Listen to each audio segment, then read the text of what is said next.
This, ladies and gentlemen, is the Phantom Ultra. I've had almost over a month now of wear time in them, and I want to go over a lot of the tech specs and my experience with a month of playing at the professional level. And I want to answer a big question in today's video, and that is, number one, should you buy them? And number two, are these boots better than the Flyknit Ultra, which they rode on the hype of? So let's start with the upper material. Now, the upper material is made from a very, very tightly woven knit, and that is Nike's Flyknit, but it's a little bit reconstructed. And this knit upper has done such a fantastic job at molding to my foot, especially in this wide area where I am the most wide in the midfoot.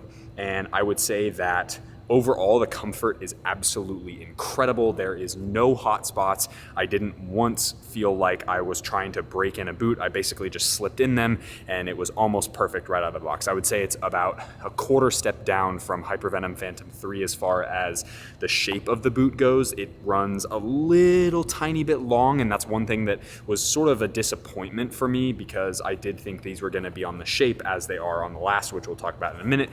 They are on the same last as the Venom Phantom 3. So from the standpoint of the sole plate, they fit the same, but the upper has a much similar shape to a Phantom GT than it does a Venom. And that's the GT shape and the GT heel liner, which we'll get into in a minute. But this upper, I can tell you with, I've absolutely beaten the hell out of these. These are an incredible pair of football boots. They are so soft. They have such a nice plush feel to them without feeling, they feel barefoot and plush at the same time. And that partly has to do with these little textured elements on the upper where you get across the entire upper from the heel area on the medial side all the way around to the heel area on the lateral side. And that provides a little bit of cushion similar to those air pockets or air bubbles or foam pods that you got from Venom Phantom 3. So from that standpoint, these really this upper really gives you a similar sensation to the Venom Phantom 3 mixed sort of with a Flyknit Ultra type thing. And the upper from the Flyknit Ultra is obviously based on the upper from the Vapor 11, and so this being more of the Phantom line or the Venom line or whatever, it gives you a much more wide fit in the midfoot area, which I think is actually really nice.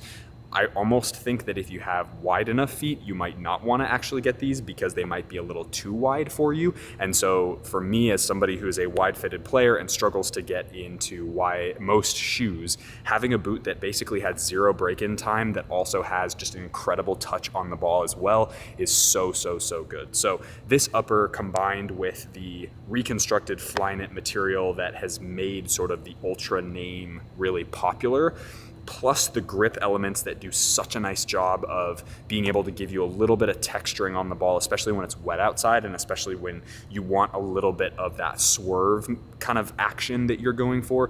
These little pods and these little raised knit bubbles, if you will, really provide a fantastic grip on the ball. So for me, this upper is a 9 out of 10. Easily a 9 out of 10. It is so soft right out of the box. It gives you such a custom fit. You guys will see with some of the B-roll that I have over this footage as I'm talking to you guys that it fits my foot like a glove. There is a little bit, because of that little extra space in the toe area, there is a little bit of extra material for me. So I would say that's why this boot isn't quite as good from the upper standpoint, or excuse me, as the fit as a Venom Phantom 3, but these are dang close. They are so close. And so I applaud Nike for what they've done with this upper. I don't see why this can't just become the next variation of the Venom. 9 out of 10 for the upper. The heel area got me worried very quickly when I unboxed the boot because I didn't know that it's the same heel and liner as the Phantom GT, which I don't like very much. And I also know that a lot of people struggled with the heel liner being really slippy. So especially in my experience with the Phantom GT, if this ball, my fist, is my heel area, what would happen is it would rotate this way, right? So it would rotate side to side, and that would cause a lot of blisters on the back sides of my heels where it was rubbing into this particular liner. Because the shape of this Phantom Ultra fits much better than the GT, I had almost zero issues with the heel liner. Usually when I jump into boots, especially right away, if I'm going to train in them straight away with not really much break-in time just to test them, usually I'll have a little bit of rubbing in the heel as the boot kind of stretches and molds to my foot, which this did have a tiny bit of, but I didn't find that I had very many blisters in the heel, especially compared to that Phantom GT, and it was much more similar to the lockdown in that heel area of the Hypervenom Phantom 3, which is so nice to hear because that boot is has such a nice heel lockdown that it was a very similar experience to that. So for me, the heel area and the comfort of the heel, plus this little raised knit material, so the heel goes up to about there, if that makes sense, and then anything above that is just this probably half an inch of knit material, which provides, I wouldn't say a seamless sensation, kind of like a high top boot, but it definitely provides a nice sensation on your foot, and it really feels natural as you're wearing it, as if you just have a second pair of socks on. So for me, this heel area is an 8.5 out of 10. Not the best, but definitely up there as far as heel comfort and stability goes. Let's talk about the sole plate. You guys know that right now, as of the current market, the Adidas Carbitex inserts are my favorite on the market because I just think the snapback is incredible. But of all time, this is one of the best sole plates on the market. This hyper reactive sole plate from Nike that they put on the Hypervenom Phantom 3 is exceptional. You've got the best of both worlds, in my opinion. So on the lateral side up here, you've got all chevron studs, which gives you a really nice lateral bite to your cutting movements. And then on this medial side, where you're gonna do most of the pivoting, that medial side has a all hexagonal, or basically, they're basically conical studs that have a little bit more bite to them, if you will.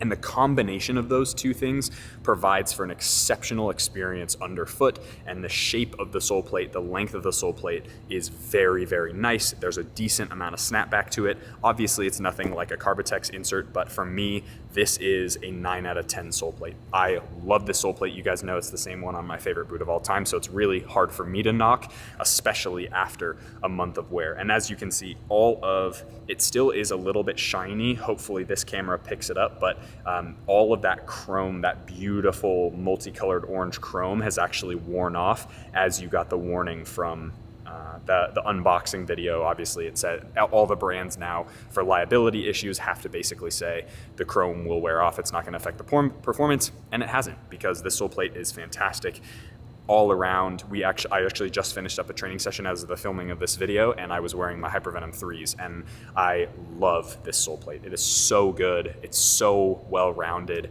and without any tangible performance benefits, i.e. a Carbitex insert or a carbon fiber that allows you a little bit more energy return, in my opinion, this is one of the best sole plates that's ever been made. That's just my opinion.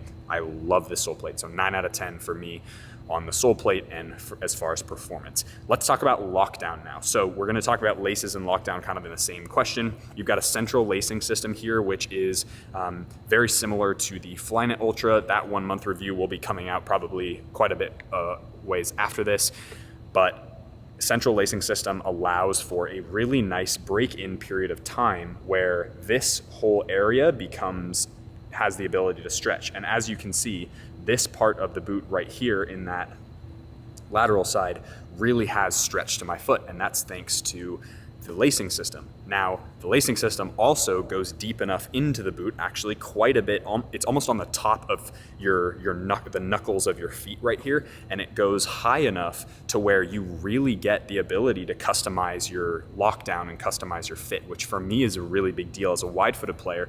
Something like the lacing holes up here closer to my toe can actually be a little bit more snug, whereas I need a lot more room closer to my ankle. And so these laces tend to be a little bit looser than the ones up top. And for me, that creates the most personalized lockdown sensation. And this, I had very little issues with lockdown. I would say it's definitely not on par with the Hypervenom Phantom 3, but if you're somebody who likes the Ultra series and you're coming from the Flyknit Ultra, I can tell you my short limited experience with the Flyknit Ultra is that one definitely has a lot more lockdown than this one does.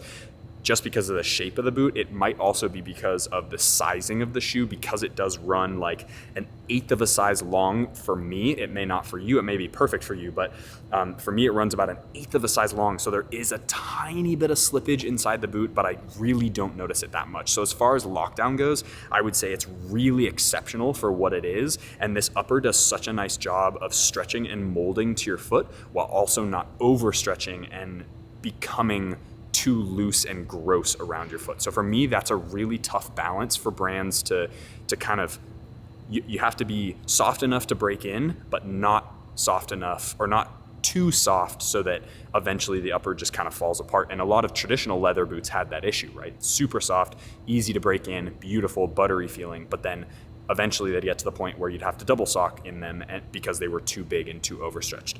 This knit material does such a fantastic job of that in a lockdown sense, which I think is fantastic. So for me, the lockdown of this boot, again, sort of negating the fact that I have a tiny bit of slippage just because of the upper fitting just a little bit too big for me, for my taste. Like I would wear these in games and in training sessions any day. I'm not like, this is such a small thing. I'm gonna knock it down to the lockdown being about an 8.5 out of 10. So not quite 9 out of 10, not quite the best of the best, but 8.5 out of 10. Very, very good lockdown material.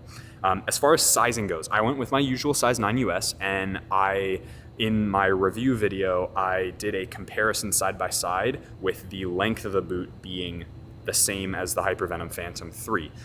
Now, with testing it for over a month now, I can tell you that it fits.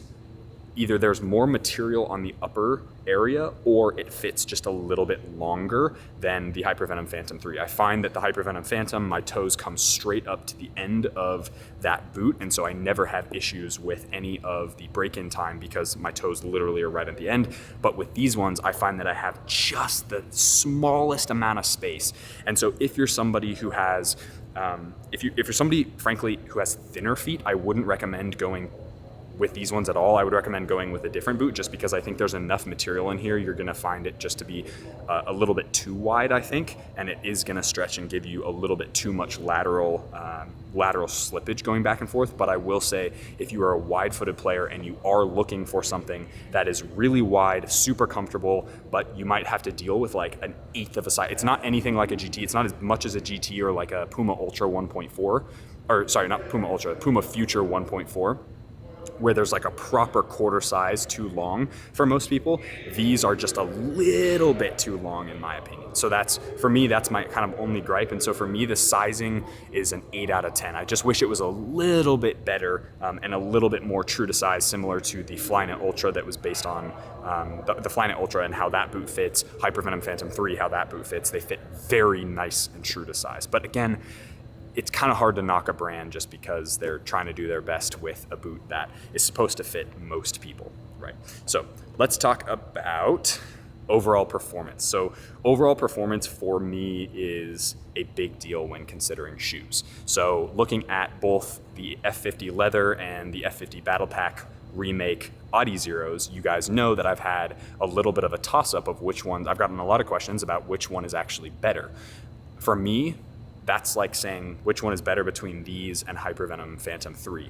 Both are insane. Both are so comfortable out of the box. Both are so nice to break in, but it's the minute differences that make the difference between, for me, a match boot and a training boot. So for instance, in the F50, I would train in either, but I'm gonna play in the Battle Pack remix because it has the slight edge on certain aspects that are really important to me when looking at a football boot and its performance. For me, this boot falls just slightly under Hypervenom Phantom 3 as far as performance goes. So for that, it is an 8.75 out of 10 for overall performance. What else do we need to talk about with this boot? Let's just go over some aesthetic stuff. The colorway. I really like orange. I'm not a huge orange guy, but I love black boots. So for me, this particular model is an 8.5 out of 10. I love the way it looks. I think this swoosh placement is awesome. I really like this little swoosh, and the metallic sole plate that they've done on here is fantastic. The pink ones, which I actually have a pair of, haven't worn those yet. The pink ones for me are a 9 out of 10.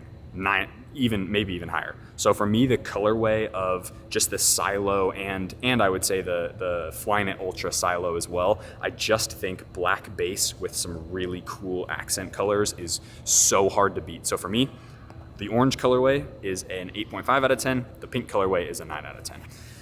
Overall, this boot is fantastic. If you are somebody who has a wide foot and you can get your hands on a pair of these, I would recommend them. You will not regret it. They are a fantastic pair of boots. I have heard nothing, not only am I speaking praises of them, but I have heard nothing but positive feedback from other people as well who also have access to these. I would definitely recommend purchasing a pair if you can get them. I personally would not pay more than probably $330 to $350 US, so whatever that conversion is. I probably wouldn't pay more than that. These are a fantastic pair of football boots. If you can get your hands on a pair, I definitely would. And so my overall rating for this boot is a 9 out of 10. This is a excellent pair of football boots, and it will be traveling to whatever team I play on next year. It will be traveling to all of my trials this off season with me. These are a absolute grail shoe. I love them, and I'm really hoping that the Phantom GXs, which are the new version of these, or the new version of the Phantom line, will be a version of this or something very similar to this. So if you guys enjoy these 1 month reviews, hit that like button, subscribe to the channel if you haven't already. As always, be awesome, take care. I'll see you guys in the next video.